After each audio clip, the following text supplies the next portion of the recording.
राष्ट्रवादी काँग्रेस शरद पवार गटचे नेते जितेंद्र आव्हाड यांनी शाई धरण प्रकल्प टक्केवारीच्या वादात अडकून रखडल्याचा आरोप केला। 2002 साली मंजूर झालेले हे धरण ठाणेकरांच्या पाण्याच्या समस्येसाठी महत्त्वाचे असल्याचे त्यांनी सांगितले। शहरातील मेट्रो कामाचा वेग संथ असून रस्त्यांची अवस्था खराब असल्याची टीकाही त्यांनी केली। वाढती वृक्षतोड आणि भविष्यातील पाणीटंचाईबाबतही त्यांनी चिंता व्यक्त केली। तसेच महापालिकेतील विविध समित्यांच्या नियुक्त्या रखडल्याबाबत सत्ताधाऱ्यांवर निशाणा साधला। चालू आहे, मुख्यमंत्री काय लक्ष घालायचं ते काय, आपण काय बोलणार। आता ह्या बातम्या तर पेपरला पण येतात, तर त्या दिवशी व्यवहार कोणाचे झाले, कोणाच्या अकाउंटवरनं कुठनं पैसे गेले, हे सगळं येईलच समोर।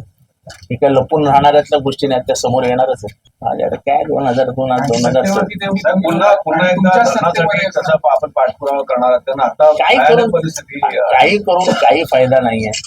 या शासनाकडनं कुठलीही अपेक्षा करणं मी सोडून दिलं। स्थानिकांचा विरोध कसं आहे की प्रत्येक धरणाला स्थानिकांचा विरोध असतो। प्रत्येक धरणाला कोयनेला विरोध होता, कोयन्यासारख्या मोठ्या धरणाला देखील, पण तेव्हाचे नेते होते, ते गावागावात जाऊन बसवायचे, लोकांना समजवायचे, आणि त्याच्यातनं निघालं जायकवाडीला विरोध होता।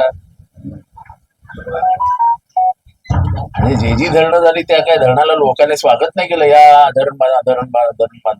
लोकांना विरोध असतोच, कारण का ते विस्थापित होणार असतात, त्यांच्या जमिनी जाणार असतात, त्यांना पर्याय द्यावा लागतो।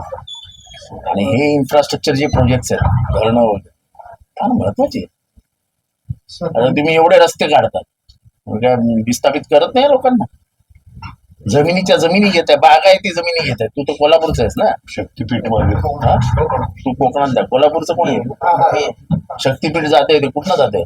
चंदगड मधून फिरवलं, 2000 कोटी वाढवलं, मुख्य शेतामधनं जाते। आणि त्या शक्तीपीठची गरज काय?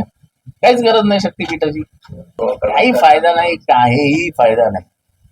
मी कधी कधी खंत व्यक्त करतो की मुख्यमंत्री झाल्यानंतर एकनाथ शिंदेनी पहिलं काम काय करायला पाहिजे, तर ठाणेकरांना मी धरण देतो हे पहिलं वाक्य त्यांनी उच्चारायला पाहिजे। आणि मी आज बोलत नाही, मी माझ्या विधानसभेच्या प्रत्येक भाषणात बोलतो की ठाणेकरांना पाण्यात तहान मी भागवली, आणि पुढचे 100 वर्ष ठाणेकर माझं नाव करतील, ही एक मोठी सुवर्ण संधी एकनाथ शिंदे साहेबांनी हातात आली।